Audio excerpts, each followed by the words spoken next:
Muito bem-vindos, senhoras e senhores, começando mais um episódio da nova temporada do Campeões de Sucesso, esse programa que é um sucesso da Faculdade do Iguaçu, trazendo histórias empolgantes, muito relevantes para a nossa história dos grandes profissionais da saúde do Brasil e do mundo. Diretamente aqui dos nossos estúdios da Faculdade do Iguaçu, na Avenida Paulista, aqui de São Paulo, capital, coração da cidade. Hoje, o campeão que está ao meu lado é Douglas Pop.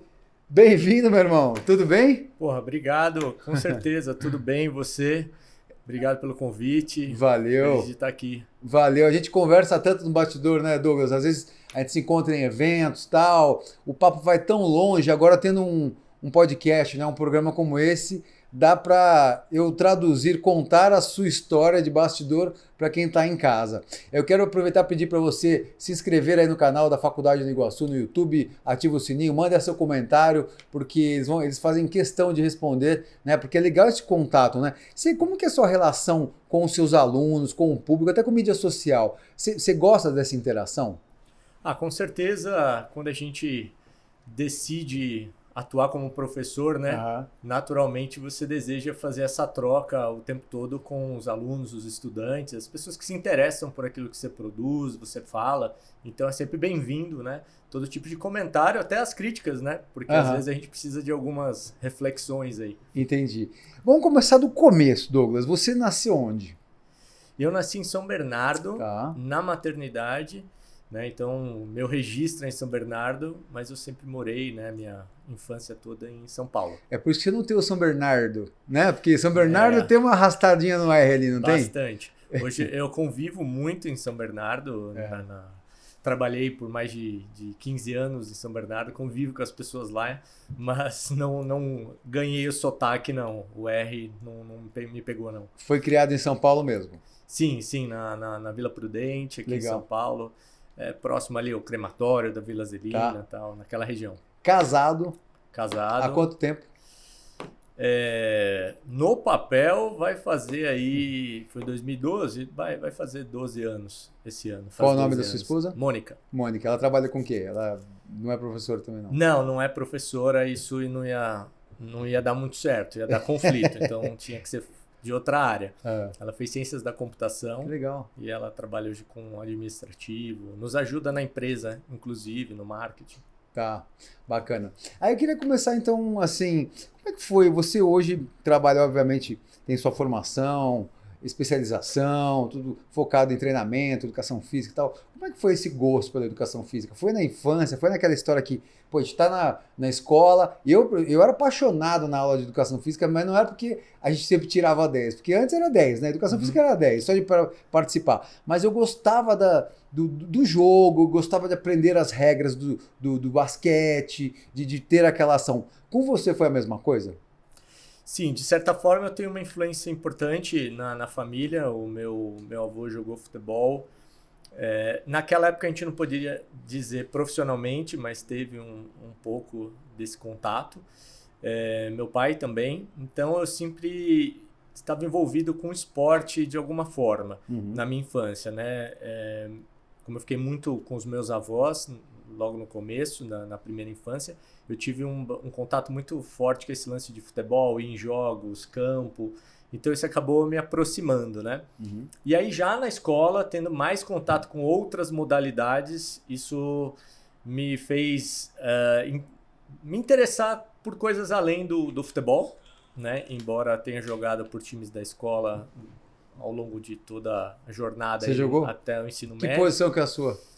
Como a gente jogava futsal, né? Hoje não tem mais a minha posição clara ali, né? Que era o fixo e tal, mas eu era um jogador mais defensivo. E eu gostava muito de competir, ainda gosto. Então, você gosta de competição? Eu acabo inventando competições para sanar essa minha necessidade aí, né? Que tipo de competições? Eu gosto de todas possíveis, desde com prazo até tudo. Eu tenho essa necessidade. Então, é um fator motivacional, assim. De certa forma sim, porque quando você tem a competição está muito associada à inovação, a querer fazer melhor, a querer fazer diferente, a ser um pouco contra-intuitivo, Tá. fazer do seu jeito. Entendi. Então, eu tento levar agora não mais competindo com alguém necessariamente, mas com essas outras... Consigo mesmo até. Podemos dizer que sim, né? Aham. E aí eu brinco ainda de futebol na várzea e tal, né? No time de São Bernardo. Aham. Então me atrai isso, essa questão da competição. Não é aquele jogo entre amigos, divide, né, 11 para cada lado. E não, são pessoas diferentes, sempre adversários diferentes. Então isso traz um pouquinho mais de graça para mim, vamos dizer assim. Legal. E aí você começou a gostar dessa competição, futebol e tal, e quando você se formou no segundo grau, já veio de cara a vontade de fazer graduação em Educação Física? Direto não. Eu prestei vestibular para 2 cursos. Eu fiz vestibular para Educação Física em 2 faculdades e eu fiz vestibular, né, me inscrevi para o vestibular para Música. Então, até Legal. o ensino fundamental, eu tinha estudado ali regularmente em escola tal, 7 anos e meio, quase 8 de música. Então, eu estava nessa dúvida e eu imagino que meu pai, bem desesperado, né? Vai para Educação Física. Porra, Educação Física com todo o seu, né, estereótipo. E aí a música, ele falou, não, agora, certeza que eu vou sustentar até o fim da vida. Entendi. E aí eu acabei, por uma questão de música, o tipo de trabalho que se faz, né? Porque a ideia não era ter banda, nada disso.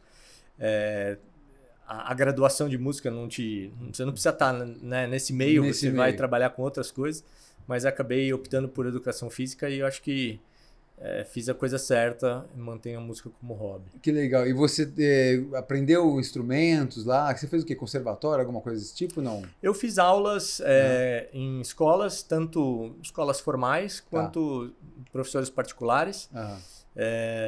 E aí, basicamente, eu estudei guitarra, né? Depois estudei um pouco de violão clássico. Legal. Um pouquinho de baixo, mas assim, estudar mesmo, estudei guitarra. Hoje dá uma arranhada ainda? Sim, quase um processo automático. Entendi. Assim, é uma fome que dá. Você tem violão em casa e tal? Tenho alguns instrumentos em casa, tenho bastante coisa legal. em casa de música. Isso até tem até uma síndrome, sabia disso daí? É uma síndrome, tem uma sigla em inglês, né, que eles chamam, é uma síndrome de aquisição desnecessária.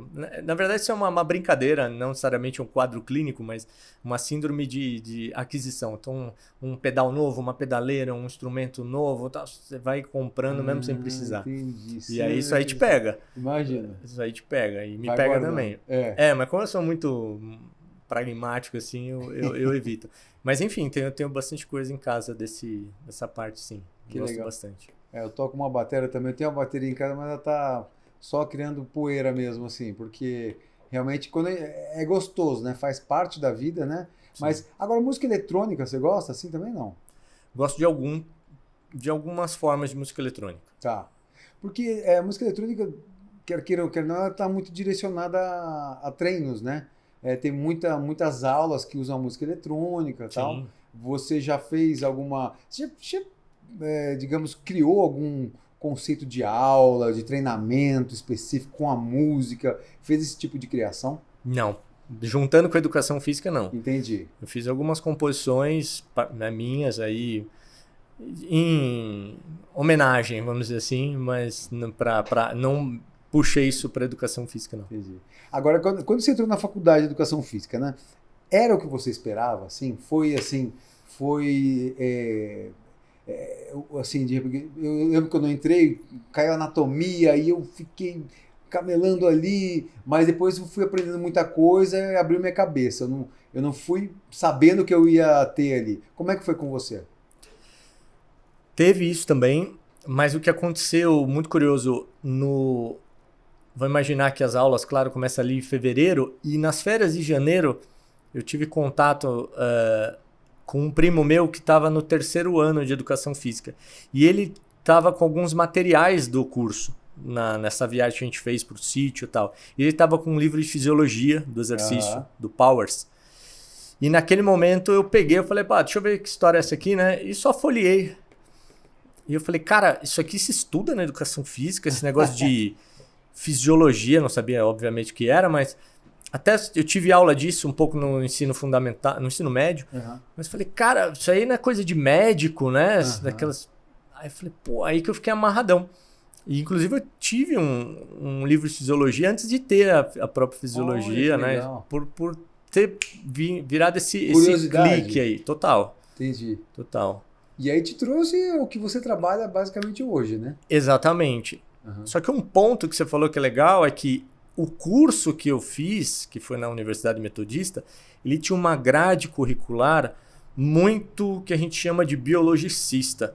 Então esse lance de treinamento, fisiologia, avaliação, ele, claro, contemplou as questões do esporte, da pedagogia, mas ele era claro para uma atuação nessa direção. Entendi. Então casou muito bem. Que legal. Não ficou aquela coisa assim, putz, tive um monte de coisa que eu não queria ter visto, não rolou, assim. Rolou a maior parte, assim, encaixou legal, assim. E aí quando encaixou, você seguiu nessa linha. Aí foi fazer especialização, né? Sim. Aí na faculdade, porque eu sempre fui um aluno mediano, né? Bem mediano. Então, eu estudava num colégio particular, que meus pais faziam um grande esforço para pagar, mas eu sempre ali, o mínimo necessário. Não ia mal, mas também não me destacava fora a biologia e química e tal.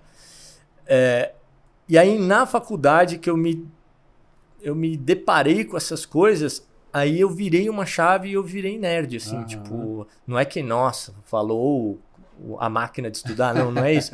Mas, tipo, coisas que nunca me passaram pela cabeça eu passar horas estudando sem uma cobrança, uma necessidade, assim, só pelo interesse.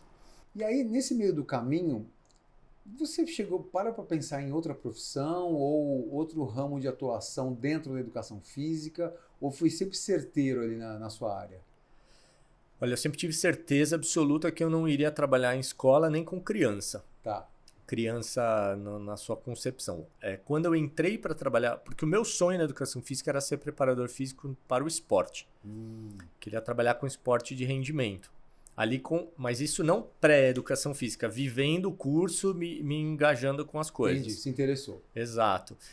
E aí eu comecei, acho que como a maioria das pessoas, a trabalhar com esporte nas categorias de base.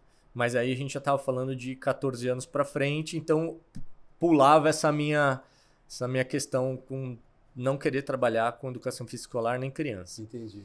E aí eu me achei no esporte, isso foi de 2004 até 2016, então para mim foi mais que suficiente. E dentro do esporte foram abrindo outras portas que eu tinha interesse também, porque foi muito engraçado que além dessa história da preparação física, quando eu comecei as aulas, eu sabia que eu queria ser professor. Inclusive eu falei naquelas apresentações, né? Foi muito engraçado. Depois a professora de ginástica lembrou, tá? Uma professora que não estava mais conosco lá. Ela falou, eu vou dar aula aqui. Aí a galera meio que, né? E fato, né? Isso foi 10 anos depois, mas sim. Né? Então, eu tinha muita vontade de querer ensinar aquele lance da educação física, mas com o esporte gerava um encantamento, até por toda a infância e tal. E aí, já mais, quase aí 15 anos de formado, veio já com uma aproximação com o Denis, e a gente abrindo a empresa. Aí esse lance de empreender dentro da educação física é algo novo que eu nunca imaginava. Então isso apareceu como Isso é recente? É recente. O contato não é recente, mas assumir isso daí como a profissão atualmente, né? Hoje eu não estou mais vinculado formalmente CLT com nenhuma universidade. Tá. Encerrei em dezembro, então a profissão é essa, né? A sua própria empresa. Então isso é bem recente e apareceu do nada, né? Do nada foi construído, mas pela influência, sobretudo com as conversas com ele. Tá. E é engraçado porque quando a gente entra em educação física, a primeira coisa que passa é ser professor, né? Professor de educação física, né? Isso. Parece que é a primeira coisa que passa na cabeça de todo mundo, né? E no seu caso, se tornou depois, né?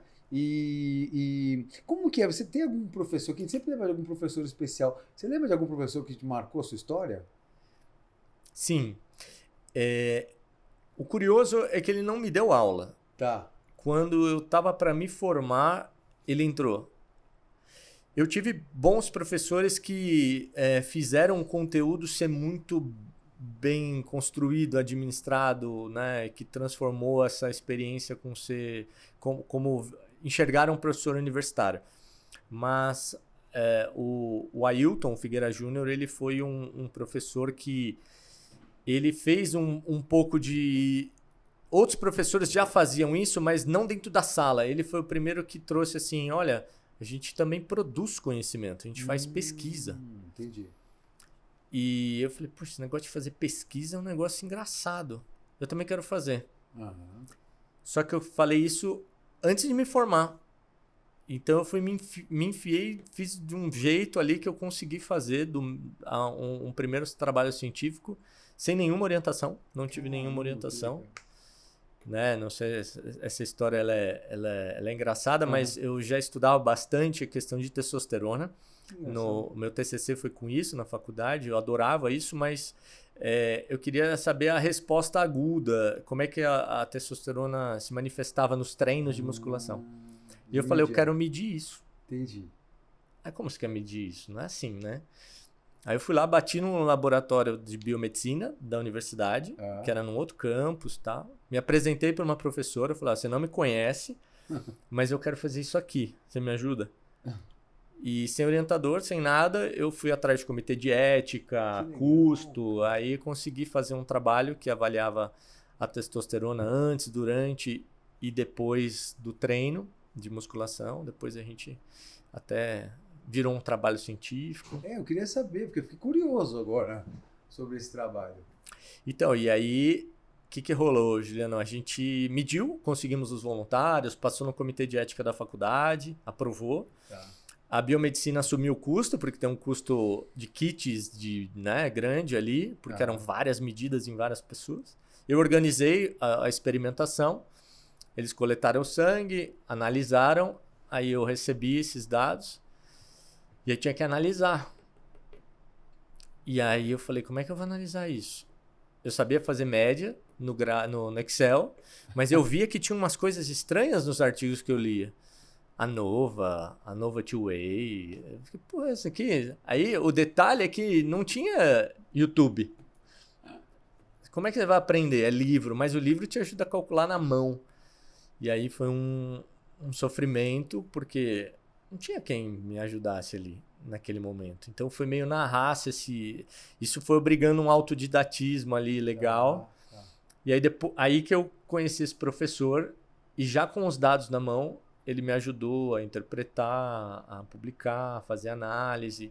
Então ele me mostrou esse lado da pesquisa, assim, que encantava naquele momento, assim. Ainda encanta, mas naquele momento eu falei, nossa, tipo, porque a ideia do cientista na época era aquele cara maluco do laboratório, explodindo coisa.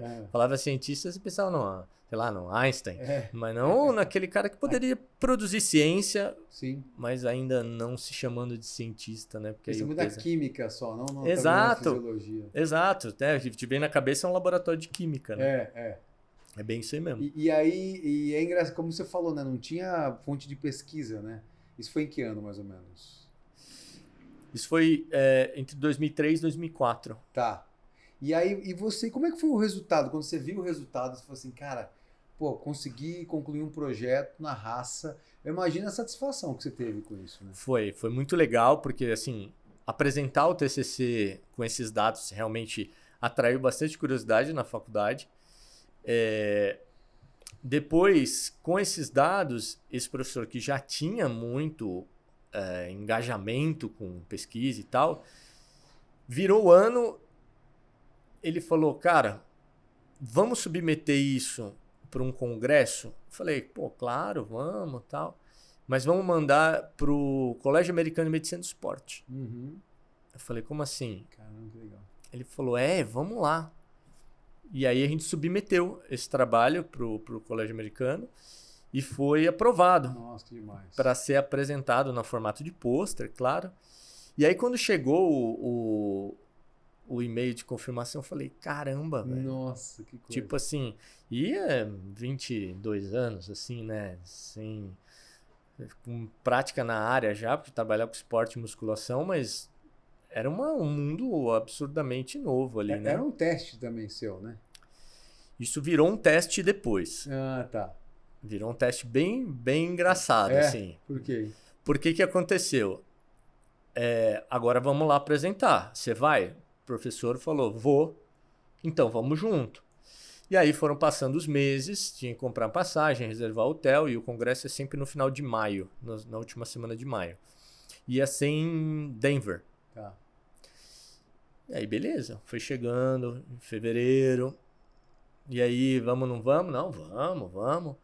Aí, eu trabalhava na sala de musculação.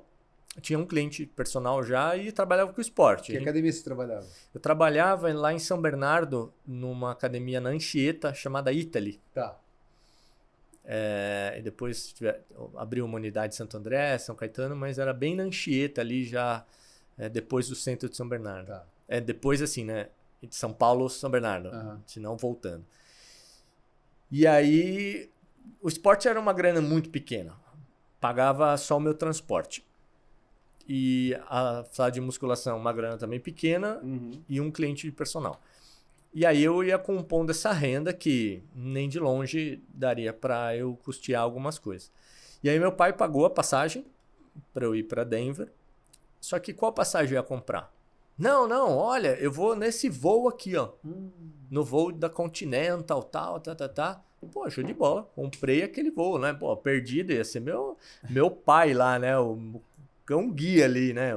Pô, o cara já foi para vários. Né? Beleza, comprei. Já falava inglês? Como que era isso? Não, falava um pouco. Arrastava. Não, me virava. Um inglês, assim, minimamente instrumental. Tá. Dos termos técnicos. Tá. Não da conversa do dia a dia. Perfeito. Mas porque termo técnico é importantíssimo nisso. Porque os artigos, né, Juliano, são sempre os mesmos termos, os mesmos tempos verbais, as mesmas palavras. Então você lê, você acumula. Tá. E aí para apresentar isso era quase suficiente. Tá. Né? Entender pergunta, o ritmo da fala, aí é outra história. Mas até aí que a gente se vira, né? Vão entender, Daí a gente dá um jeito porque a galera, por incrível que pareça, é bem compreensível. Ah, é? Ah, sim. Sabe, a ideia do congresso não é a vaidade, né? É a troca. Então, as pessoas se conectam ali por esse espírito, né? Uhum. E aí, enfim, aí eu falei, bem, meu pai pagou a passagem, eu vou me virar com os outros custos. E eu fui e aluguei um quarto num albergue de estudante lá em Denver. Beleza. Você vai, vamos. Ó, hoje, amanhã, bora lá, né? Chegou o dia, tá, vamos. Cheguei no aeroporto, Guarulhos, ligando pro cara, caixa. Ligando pro cara, caixa. A última chamada, caixa. Caramba, que coisa estranha, né? Bem, entrei no avião e cheguei lá, fui, desembarquei, passei na imigração. E agora? Agora eu vou pro congresso, né? Eu peguei um táxi, me deixou lá no Convention Center lá e eu fui pro negócio. Só que lá na hora de fazer o registro, me registrei como congressista e tal, aí eu, pô, dá uma sacada pra mim aqui, vê se tem o nome do fulano, né? Porque tem que pagar a inscrição com antecedência. Não tinha. Nossa. Ele nunca tinha se inscrito. Nossa. E aí eu falei, caramba, velho, vou ter que me virar 100%. Depois, quando eu cheguei, né, fui conversar com o cara, ele, não, isso daí era pra... Eu não ia, mas percebi que se eu não fosse, você não iria. Foi um teste. Depois ele começou a me ajudar com tantas outras coisas. Mas enfim, isso foi um teste. Aí eu cheguei no albergue, era eu e mais 5 russos. Nossa. E aí eu saquei uma camisa do Corinthians lá no quarto. E aí os russos, um jogador do Corinthians tinha acabado de se transferir pro CSKA lá, o Jô. E aí os caras, Jô, eu falei, mentira. Eles conheciam, Além deles conhecerem, quando eu falei que eu era brasileiro, mais 5, né? Comigo 6. Eles foram na Nike Store comprar uma bola. Você tá brincando. Pra gente ir num campo de beisebol jogar bola. Não, a gente vai jogar bola com o brasileiro. Sensacional. Juro pra você. A responsa, hein, bicho? Até filmaram. Tem umas fotos lá, eles fizeram umas festas que eu participei e tal. Muito legal. E aí eu tava... E eles jogavam bem? Jogava, uns perna dura lá, né? Mas dava pra dividir 3 contra 3, golzinho ali, a gente brincou. E aí foi legal que o resto do congresso, pô, a grana curtíssima, a Gatorade era patrocinadora. Tá. E na época o Gatorade tinha uns shakes de proteína. Então tinha whey na latinha. Caramba. Então eu passava no congresso de manhã, pegava um monte de power bar e whey de latinha e vivi de suplemento. Não gastei grana com a grana curtíssima. Uhum. Aí eu salvei a grana da comida nos suplementos do Gatorade lá, 5 dias. Você vê que perrengues que a gente não sabe, né? Mas que só quem passa... Foi né? muito legal. E o bacana desse programa aqui justamente são essas histórias que a gente conta aqui no Campeão de Sucesso, que muitas vezes a gente sabe o que o professor passa ali na aula, mas aí esse tipo de construção que ele fez na carreira dele, como o Douglas contou, desse artigo científico, foi um teste dele ali na faculdade, que se tornou, que foi concretizado, que depois foi para fora do Brasil, e isso tudo que você passou, imagina a bagagem que isso gerou, né? Uma ideia, né? Uma ideia, o que gerou isso depois da sua carreira. Realmente, hoje pensando, né, nessa retrospectiva, esse clique, essa vontade de querer fazer foi desdobrando, claro, com ajudas, muitas ajudas, né? Desde a professora da biomedicina, ao Ailton, ao incentivo, ao meu pai, né, meus pais. Então, teve tudo isso conectado. E sabe o que é mais legal? Quando eu voltei do congresso, no mês seguinte, eu virei coordenador técnico da academia. Nossa, como pode? Legal. Não, a gente tem um cara que foi no American College. Você tá brincando. E eu falei, tá bom. E aí eu não trabalhava mais na sala de musculação. Entendi. Eu recebi igual, mas todo um final de semana por mês, eu dava algum tipo de treinamento técnico para os professores lá da academia. Que salto da carreira, assim, né? Se for pensar. Não só pelo cargo, mas assim, por tudo que proporcionou, né? Pelo reconhecimento. Reconhecimento. Né? É que lá tinha um coordenador nessa academia, que hoje tem uma importância bacana em uma rede. Ele era já um cara muito especial, assim, do que ele via de atendimento, relação com os clientes da academia. Ele já tinha uma visão bem diferente do que, assim, o coordenador é aquele cara que entende mais de musculação. Tá. Não, ele percebeu que algumas habilidades tinham que ter. Por isso que eu não ia coordenar o time, porque essas habilidades eu não tinha. Mas eu ia transferir mais informação para o time. Entendi. Porque isso eu já podia fazer. Uhum. Porque nesse momento eu já era professor voluntário da faculdade. Entendi. Eu fiz 2 anos de professor auxiliar voluntário. Né, que é o limite ali, né? Você fazer 2 anos não é mentoria, né? Porque você já é formado, então você é um professor auxiliar. Tá. Então eu já estava com contato com esse professor que me levou, me estimulou ao congresso. Uhum. Acompanhei ele por 2 anos. E aí você lá, depois dessa história toda, te estimulou a criar outras pesquisas? Isso te deu um gás, assim, cara, esse realmente acertei meu caminho. Isso te estimulou a ter outras atitudes dessa? Com certeza. Já trabalhando com esporte, na categoria de base juvenil júnior, eu tinha um grupo bem controlado. Então eu podia coletar muitos dados ali. Controlado assim, na minha mão, em termos de prescrição, elas faziam exatamente o que eu passava. Tá. Então, a partir dali, a gente começou a desenvolver um outro projeto. Só que enquanto isso tudo estava rolando, eu estava fazendo especialização na Unifesp aos sábados. Tá. Então, isso foi imediatamente. Então, eu terminei a faculdade em dezembro, já fiz, na época, tinha prova, né, para entrar na especialização. Fui aprovado e aí eu comecei já no ano seguinte, eu já emendei, né? Não fiquei nem um semestre sem a pós. Então, eu já estava finalizando a pós. E após, como é 1 ano e meio, eu ficaria esse último semestre de término da pós de stand-by. E a proposta era em janeiro seguinte já começar no mestrado. Então eu estava trazendo essa coisa do congresso. Então, eu fui para um congresso antes de entrar no mestrado e já engatei o mestrado com um projeto ainda caminhando com testosterona, que era algo que eu vinha carregando. Né? Então, foi isso. Só que um detalhe do mestrado é que eu quis virar uma chave, porque eu tinha aquele lance da fisiologia, cada vez mais eu lia sobre bioquímica do exercício. Eu falei, eu não quero medir coisas tradicionais da educação física. Eu quero conviver com gente diferente. Então, eu entrei num laboratório de fisiologia celular que não tinha ninguém da educação física. Era só biologia e farmácia. Perfeito. Então, lá eu fui trabalhar com célula in vitro, com efetivamente experimentação em bioquímica e não com treino. Então, eu vivi o treino no esporte, no personal e no laboratório eu vivia essa fisiologia bioquímica assim, da parada. Que legal. Foi bem legal. Você é uma pessoa calma, né, Douglas? Você é calmo no dia a dia? Sim. Eu sou bem tolerante. Tolerante. Tem alguns gatilhos, né, que não deixam passar. Mas sim, eu tenho uma...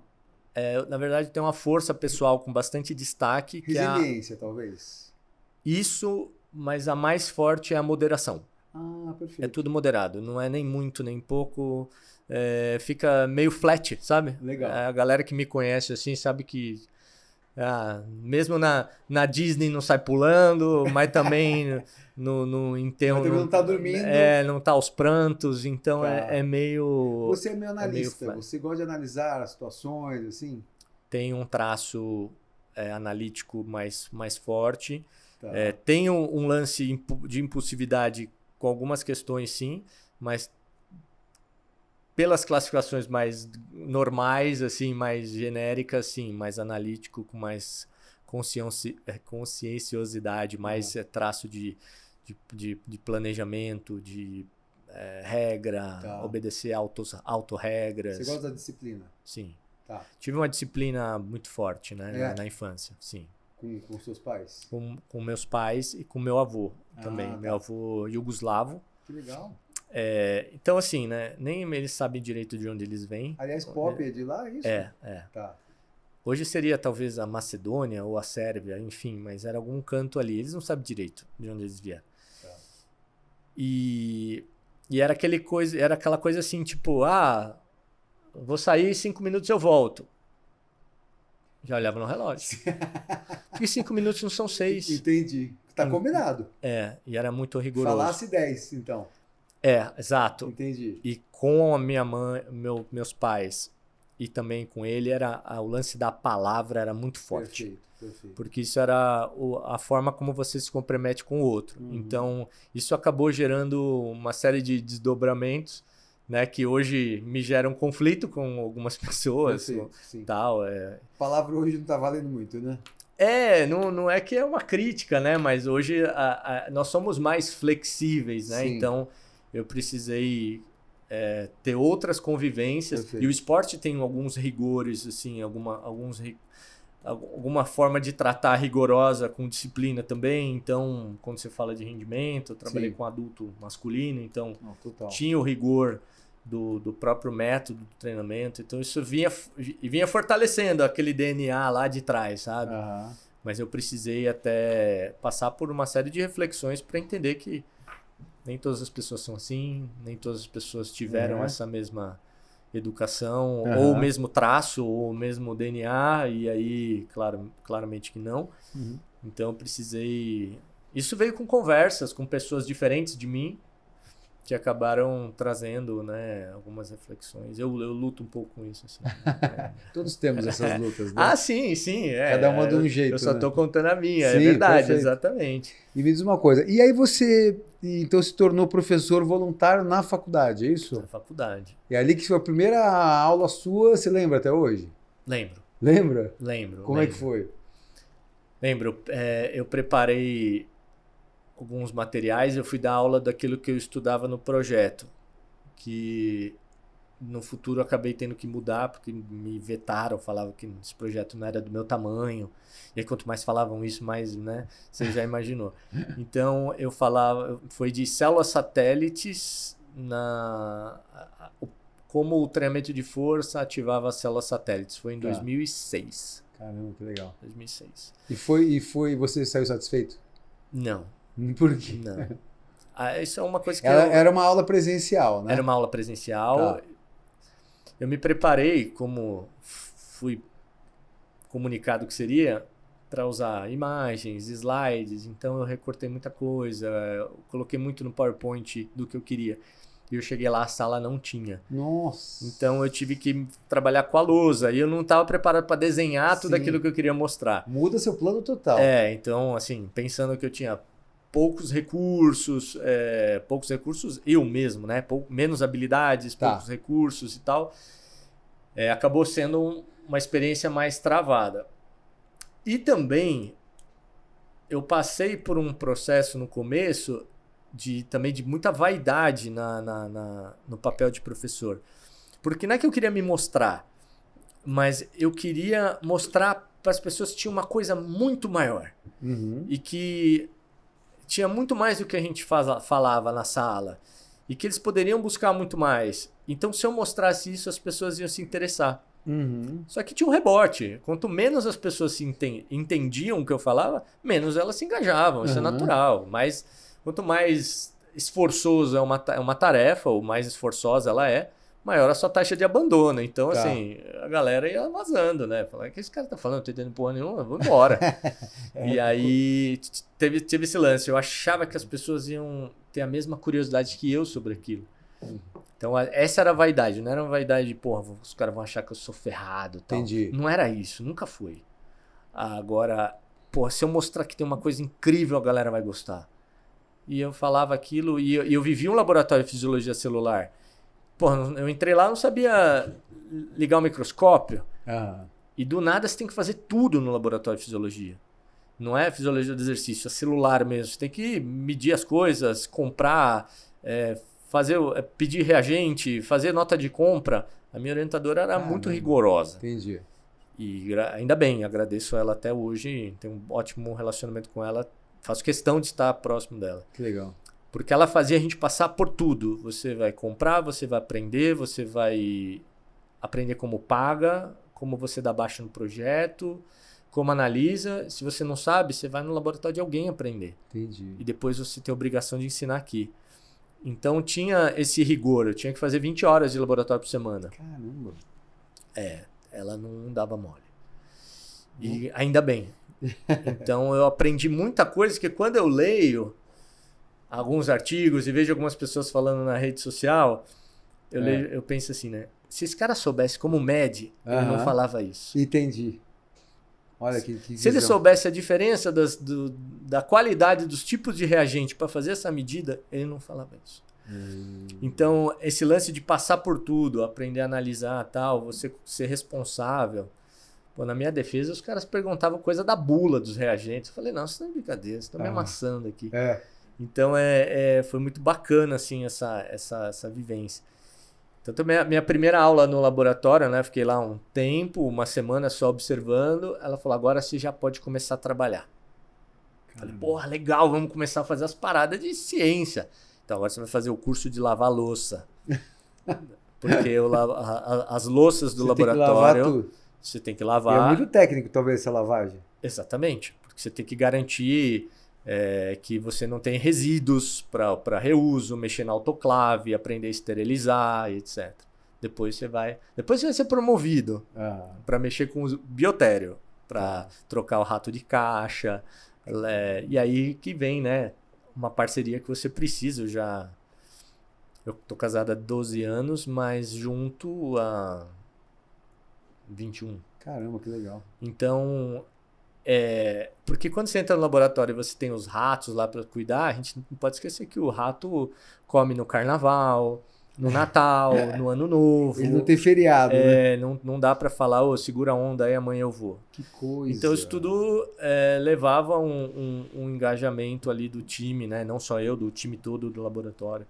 E aí eu falei porque você precisa ter uma boa parceira, né? Uma parceira realmente que esteja do seu lado, esteja né? junto e aguente esse suporte, né? Não, nós não vamos porque sabadão é dia de Da comidinha pro rato. trocar o rato de caixa, aguentar o cheirinho lá. Sensacional. Trocar cara. a palha ali. Você tinha que ir até lá. Sim, nós revezávamos, né? Eu não fazia 100% do trabalho. A gente revezava com todos os membros, né? Mas invariavelmente caía a sua vez com frequência, né? Então foi bacana. Isso ia dando aquele reforço da disciplina, de não poder falhar. Você combinou, você tem que ir, porque o rato não pode ficar em jejum se o seu projeto é com obesidade. Sem dúvida. Então, você combinou, você tem que ir.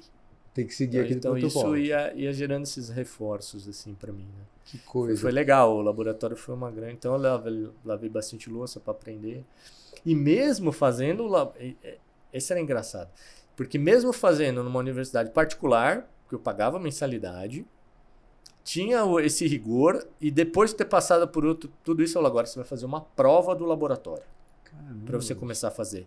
Porque você tem que ser responsável pela sua experimentação. Entendi. Quem disse que você tem habilidade suficiente? Uhum. Aí eu ficava pipetando lá aqueles reagentes até a curva ficar maior que 97%. Agora você está pronto para pipetar. Agora eu vou te dar um livro, chamava Na Bancada, lembro perfeitamente. Nós vamos fazer provas de capítulo do livro para você conduzir os experimentos. E não era sofrido. O ambiente era muito bom, a orientação era incrível, a orientadora muito presente, né? A professora Rose Otton. Então, nada disso foi, pelo contrário do que pode parecer que eu estou falando, sofrido. Entendi. Pelo contrário. Era um processo de aquisição semanal. Cada semana era um degrau a mais, sabe? Era muito legal. Bicho. E agora entrando num assunto que é um outro tipo de engajamento, eu sempre faço essa pergunta aqui, porque vocês que são cientistas, professores, doutores e tal, deve ser um grande desafio, trabalhar com as mídias sociais, com as redes sociais, que são importantes também hoje, até para divulgação de uma pós-graduação, do seu trabalho, expressar sua opinião, faz parte da nossa vida, né? Não vira uma coisa profissional. E ao mesmo tempo, vocês devem passar por isso, de cara, eu não vou publicar, isso é muito raso, né? Eu não posso fazer um comentário tão raso aqui, porque talvez, eu sei que para isso acontecer, tem que ter mais tempo de laboratório, sei lá. Uhum. Então, como que é isso para você? Como que você vê, às vezes, pessoas que falam, às vezes, groselhas aí, bombando de engajamento, né, de audiência, e às vezes a gente publica uma coisa muito interessante e tal, que não engaja tanto. Como que é a relação de mídia social para você? Ju, eu penso de duas formas. Primeiro, quando é uma desinformação ou é algo que claramente está sendo construído como uma ideia para justificar um método que a pessoa criou, uma abordagem que tem um fim comercial. Perfeito. E aí, assim, não é que muitas vezes... E eu não estou julgando isso como mau caratismo. Às vezes é um desentendimento que o indivíduo tem mesmo do processo que ele está usando para justificar. Tá? Às vezes, sim, tem um viés de polêmica, porque tem grande atratividade nas mídias, né? Tem grande engajamento da mídia, muito comentário, e aí o Instagram empurra, o Facebook empurra. E isso, inclusive, vira estratégia periódica. Então, você pode ver que alguns mais polêmicos, periodicamente, geram grandes polêmicas para que o seu nome realmente volte a ser lembrado. Então eu vejo esse cenário. Do outro lado, eu vejo, por exemplo, algumas habilidades que eu passei a admirar mais recentemente, que alguns médicos, por exemplo, têm, de falar coisas de um jeito extremamente simples. Que seria, assim, o absurdo do... Nossa... Sabe, que assim, açúcar no sangue é fichinha. Tipo, entendi. Na minha cabeça, se eu tô lendo o termo que nasceu para ser daquele jeito, eu deveria falar daquele jeito. Só que aí eu passei a estudar a comunicação de 2014 para frente e entendi o papel dos interlocutores. E aí, para que essa comunicação seja efetiva, tem que garantir esse entendimento através de algumas habilidades. Então eu vejo dessas duas situações. Falar simples demais, no sentido de aumentar o alcance e realmente ser um veículo de informação, e ver aquele cara que ou está fazendo por uma questão de publicidade comercial ou está, inclusive, abusando da desinformação, porque, inclusive, dentro da própria área técnica, né? Sim. Muitas vezes a gente tem pontualidades que não tem... Tem várias áreas do conhecimento da educação física que eu tenho um mínimo contato, e se você começar a aprofundar nelas, eu vou...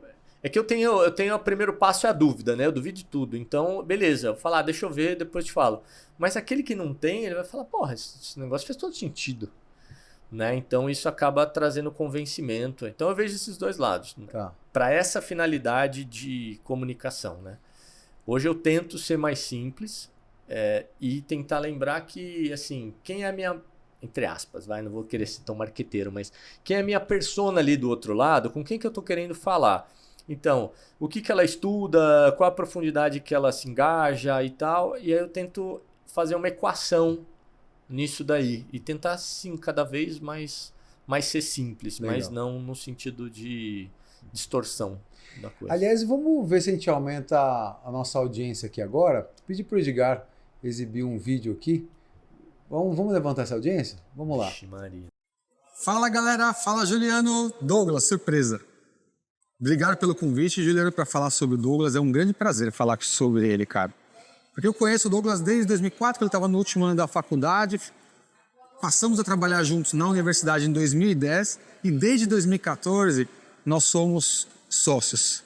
E em 10 anos de sociedade, Ju, nós nunca brigamos. Discordamos semanalmente, para não falar diariamente, mas sempre com muito respeito. O Douglas tem muitas qualidades, os valores muito claros e uma integridade muito grande. E entre esses valores, o respeito para todas as pessoas e tratar todo mundo igual é uma outra qualidade dele. Além de ser um dos, se não o melhor profissional de educação física que eu conheço. Porque o cara estuda tudo muito profundamente e ele busca sempre a excelência. Ele não sabe fazer 90%, 80%. É sempre 100%. É sempre no teto. É sempre o melhor. Cara, e eu admiro isso muito nele. Não consigo ser assim. Gostaria muito de ter essa qualidade do Douglas. Ele sabe que eu falo isso para todo mundo, o quanto eu admiro e o quanto eu acredito, não só acredito, tenho certeza que da importância dele para a educação física. E tem uma história muito engraçada do Douglas. Eu fui na casa dele, no apartamento que ele morava, estávamos em reunião.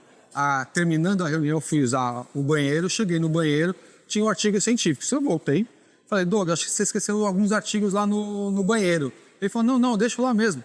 Falei, mas para que você deixa o artigo no banheiro? Falei, aproveitar o tempo, né? Aquele momento que eu estou mais relax, usando o vaso ali, eu aproveito para ler. Ju, até usando o vaso, o cara estuda, para você ver. E não é à toa que ele é uma das referências da educação física, não é à toa que ele entende profundamente de fisiologia, todas as áreas da fisiologia, anatomia, cinesiologia, treinamento funcional, treinamento de força, treinamento cardiorrespiratório, psicologia do exercício, atendimento. Fala, mas ele sabe meia boca tudo. Não. Ele estuda profundamente as melhores referências em tudo, sempre buscando a excelência. Então, é um grande prazer falar sobre ele. Nos momentos mais difíceis da minha vida, ele estava do meu lado, ele sabe a gratidão que eu tenho por ele. Então, é um prazer estar aqui falando sobre ele e trazendo essa homenagem. Cara, sabe que eu te amo, você é um grande amigo, um grande parceiro e a gente vai estar sempre junto.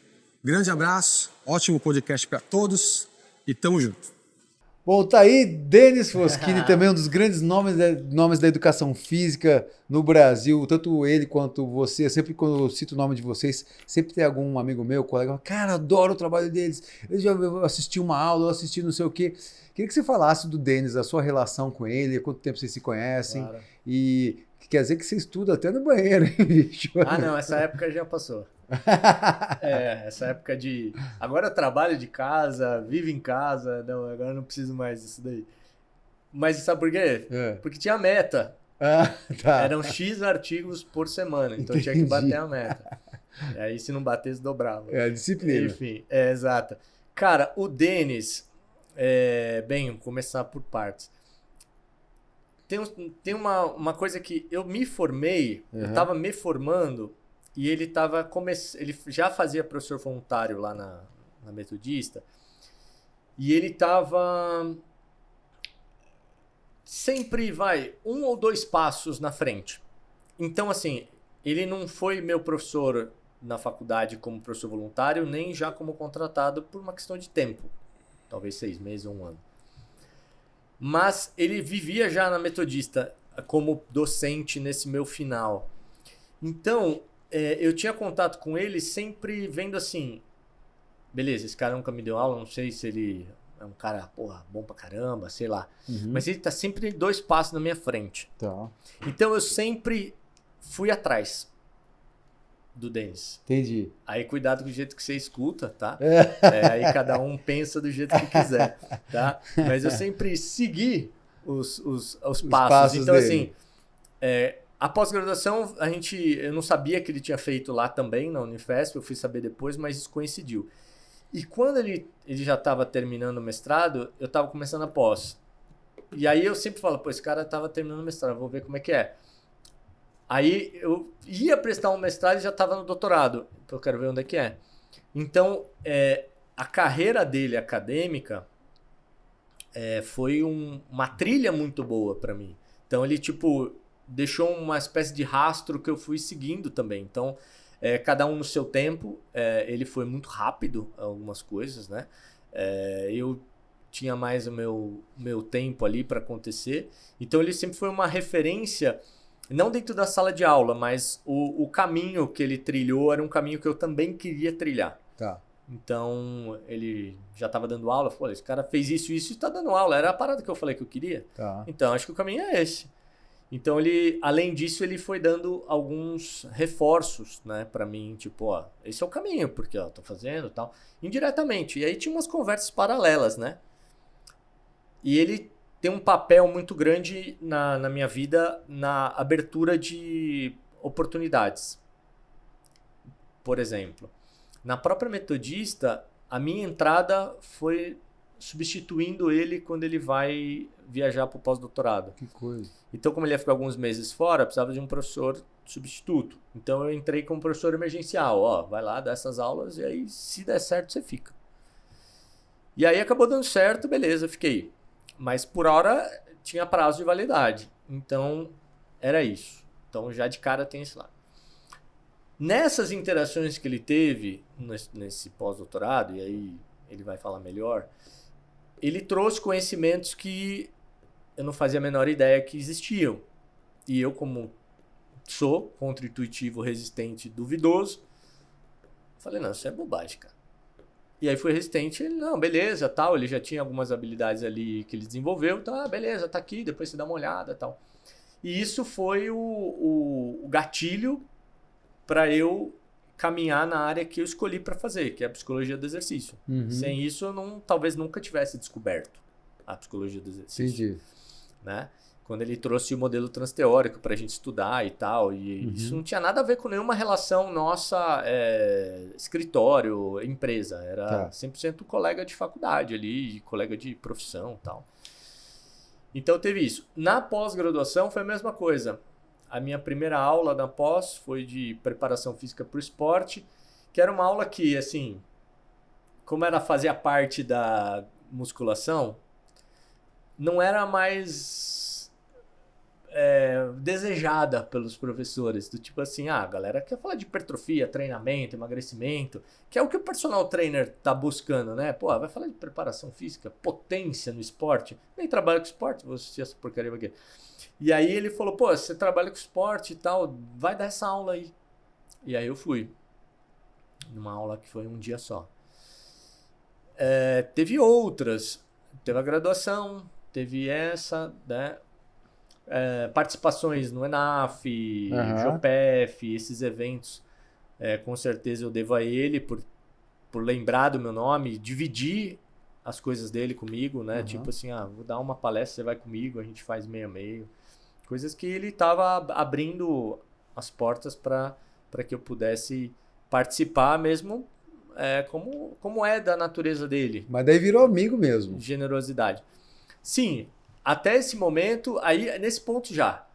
Mas quando a gente começa a trabalhar mais próximo, é quando ele está com um projeto com os skatistas de mega rampa. Então ele estava fazendo assessoria desses caras. E aí precisava de um treinador para preparação física. E aí ele falou, cara, como a gente está fazendo o grupo aqui, então você assume a preparação física, ele cuida, ele gerencia a carreira, tem o psico, a nutri e tal, você faz a preparação física. E aí isso gera a primeira relação não... Profissional, assim. Profissional comercial. fora da faculdade. Ah, tá, entendi. E aí ele me chama em 2014 para trabalhar na empresa, no desenvolvimento de programas para academia. E aí a gente está em 2014 já, e outro passo que eu fui seguir foi que, como ele se encantou com essa abordagem que ele conheceu lá fora, ele foi fazer essa formação. E aí depois que ele termina, a gente se vê ali no escritório, eu e mais 2 colegas, fala, poxa, pra gente falar a mesma língua, a gente tem que fazer também. E a gente entra e se matricula também. E aí isso abre o caminho, assim, no sentido de, porra, tem todos esses assuntos aqui para me aprofundar. Então, mais essa porta aí. E aí outras coisas que a própria empresa hoje, que vem com ele, né? Ele carregando a empresa desde a sua fundação, ele como sócio fundador, e eu participando como sócio, mas no sentido de contribuir, já que ele era a referência. É a referência. Então, isso vai abrindo portas com as academias e tal. E aí esse relacionamento vai fortalecendo. Então a gente tem personalidades muito diferentes. Muito diferentes. E isso é muito bom. Que legal. Né? Porque... várias visões do mesmo negócio. Porque quando a gente fala muito diferente, parece que é 100% incompatível. Perfeito. Né? E não necessariamente. Sim. Então, quando você tem ali muito claro alguns valores que não podem ser negados, como ele falou, né? O respeito... Perdeu o respeito, acabou. Não vamos nem trocar mais ideia. Sim. E vai ser uma vez só. E ele também. Então, assim, é sempre educada. Fala, pô, quando um percebe que não, tô exagerando aqui, acho que eu vou segurar, vou segurar. E hoje no Iguaçu, como que é a relação de vocês aqui? Vocês têm pós? Nós temos em conjunto a pós-graduação, então isso acabou virando uma tendência nossa, né? Porque, pô, estamos construindo uma coisa juntos aqui. Ele já tinha outras que eu passei a contribuir, a gente criou uma nova para a gente começar. E essa era uma outra jornada nova, um outro desafio novo que era construir a pós-graduação. Então, como a gente já estava fazendo tudo isso junto, era natural que continuasse. E também era mais uma relação também de contribuição e também de soma de habilidades. Então... eu poderia ter habilidades mais organizacionais, ele talvez mais relacionais. E aí, então, para falar com as pessoas, para organizar as planilhas, então essas coisas acabam naturalmente se complementando. E o detalhe desse complemento é que ele não pode ficar dividido. Você manja, então, de colocar tudo nas gavetas e eu manjo de falar com as pessoas. Não. Isso precisa transbordar. As pessoas precisam se influenciar. Então... eu vou melhorar a minha capacidade também de fazer isso e você também. Legal. Porque para ter uma coisa só juntos, não pode ter o limite onde um começa e o outro termina. Sim. É como se fosse uma espécie de espectro. Uma hora as cores estão mais fortes para os dois lados, mas tem num ponto que você já não sabe onde começa e termina cada uma. Então essa é a minha leitura da empresa, né? Por isso, só que eu tenho uma tendência que eu abuso um pouco, que eu testo o relacionamento, né? Entendi. Eu vou cutucando até saber onde as pessoas vão. Então tem hora que eu exagero, mas quando você me conhece, você percebe que tem uma intenção. Sim. Não é pela minha simples vontade ou o desejo de provocar, mas sou um provocador demais. Legal. Então eu testo, né? E como ele é bem tolerante, o limite é grande. Então eu acabo, né? Mas ele tem muitas qualidades importantes que eu também me espelho, né, para desenvolver. Né? E temos mais um vídeo para aumentar a nossa audiência aí. Vamos lá, Edgar. Desculpa gravar esse vídeo em cima da hora, mas é que tive que esperá-lo sair de casa para poder conseguir gravar. Ao longo de quase 22 anos, Claro que eu teria milhões de histórias para contar sobre o Douglas, mas acho que um dos fatos que marcou bastante a gente, inclusive ele adora contar essa história em algumas aulas, é que ele derrubou um halter na minha cabeça, me ajudando a treinar, quando ele era estagiário da academia, e ele derrubou um halter, e aí ele fala que o que aconteceu com a mulher virou minha esposa. Ele adora contar essa história, e realmente é uma coisa que ficou bem marcada pra gente. Bom, o que eu tenho a dizer é que sou muito feliz, sou muito grata, e você é uma pessoa incrível, maravilhosa, esforçado, às vezes um pouco chato, mas um pai e um marido maravilhoso, não é, filho? Fala pro papai, te amo, papai. Um beijo. Ah, legal, pô, essa me pegou. Que demais, hein, Legal. cara? Como chama seu filho? Bruno, Puxou o olhão claro do pai. puxou. Espero que o resto... Seja da mãe. exato. E se desenvolva melhor. Mas mantendo esse aí, já tá bom essa característica única. E você todo certinho, como é que você derrubou um halter na cabeça dela, rapaz? Então, essa história começa assim. Ela teve um processo de reabilitação na vida dela, né? Ela, eu vou falar, ela tomou um tiro num assalto e aí ela teve todo o processo de recuperação, né, nas costas. E eu era estagiário da academia. E ela já estava toda travada, cheia de dores, tal, etc. E eu tentei ajudar ali no atendimento, tal. Não, tem que fazer, tal, daquele jeitão que eu sabia ou que eu tinha de exemplo. Não, vamos fazer. E apertando. E ela foi melhorando e ganhou, vamos dizer assim, confiança. Tá. E aí ela começou a treinar muito bem, cada vez mais pesado. E aí teve uma vez que ela estava fazendo um teste ali na barra e ela queria fazer com halter. Eu falei, não, faz com a barra, pô, você já tá fazendo só com a barra, tá pesadão e tal. Aí eu lembro perfeitamente o peso, dei um halter de 14 quilos para ela. E aí quando ela foi segurar o peso, aquelas luvas de borracha, ela não segurou. Deu gripe, aí de um lado caiu na testa dela e já logo inchou, ficou uma bola de inchada. E aí eu corria para botar gelo nela e ela meio chorando me batia, eu botava gelo, aí ficou aquela coisa. Aí na aula eu brinco que eu tinha acabado nem me formado eu tinha, né, pra ela não me processar e eu casei com ela. Mas essa história que legal, é engraçada. que história bacana de hora cumplicidade. Ela não gostou, e a pessoa que ficou do seu lado enquanto Até você agora. alimentava os ratinhos, né, meu amigo? Não só nisso, né? Teve vários... Imagina.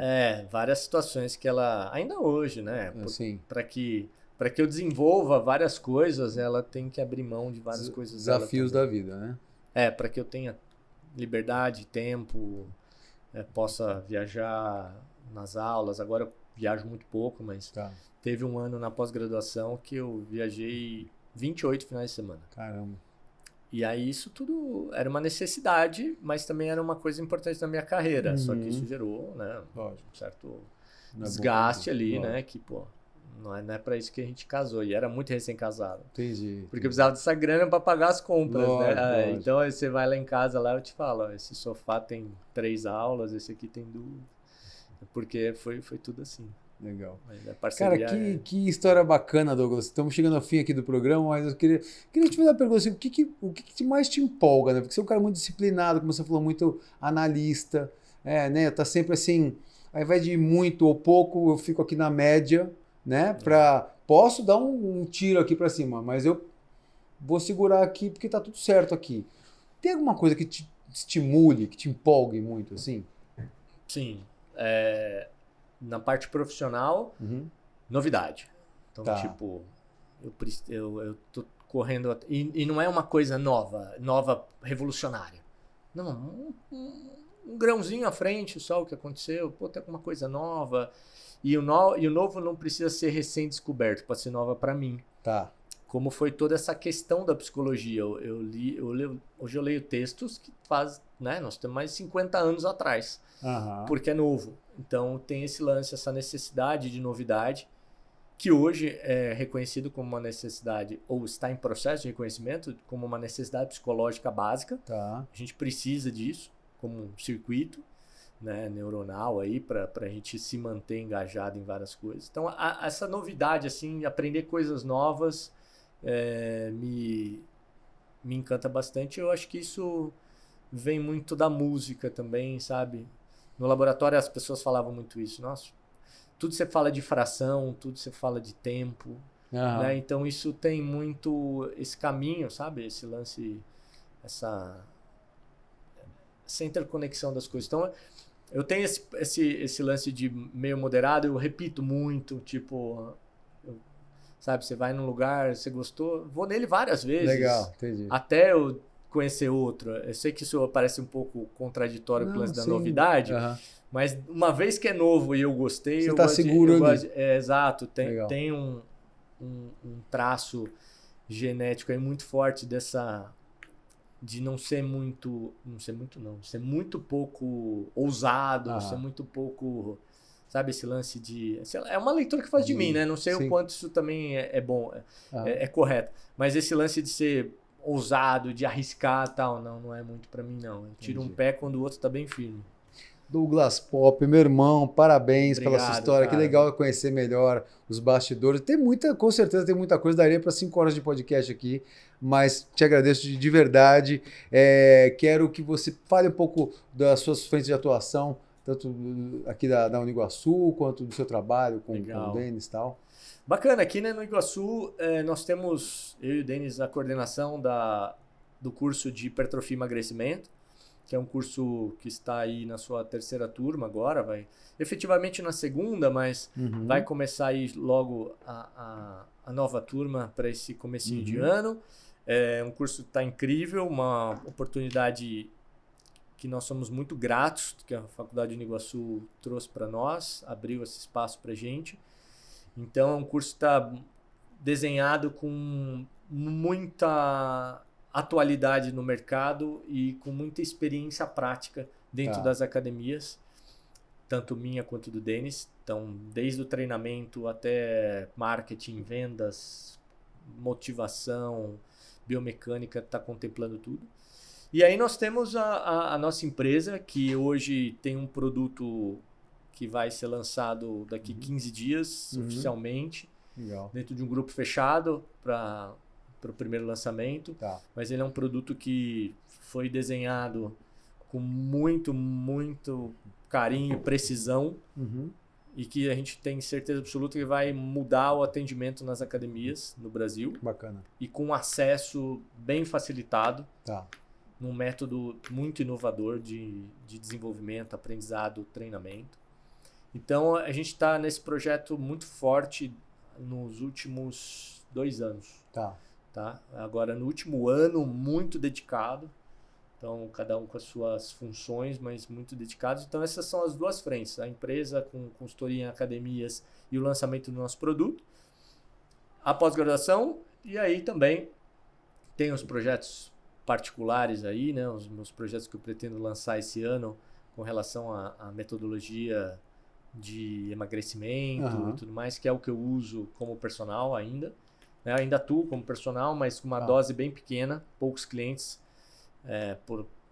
vou dizer que escolha mesmo, por conta das outras demandas. E as aulas aqui na Uniguaçu, que eu tenho a honra aí de participar em diferentes cursos, né, com essa confiança dos coordenadores e tal. Então é um prazer enorme estar aqui, vestir a camisa da faculdade. Que bom, meu irmão. Bem feliz. Obrigado. E obrigado a vocês de casa também. Estamos aqui encerrando mais um Campeões de Sucesso nos estúdios aqui da Faculdade do Iguaçu, na Avenida Paulista, na unidade de São Paulo, né? Um programa que conta os bastidores, a bagagem dos nossos professores, que inclusive trazem histórias curiosas, como nós vimos hoje.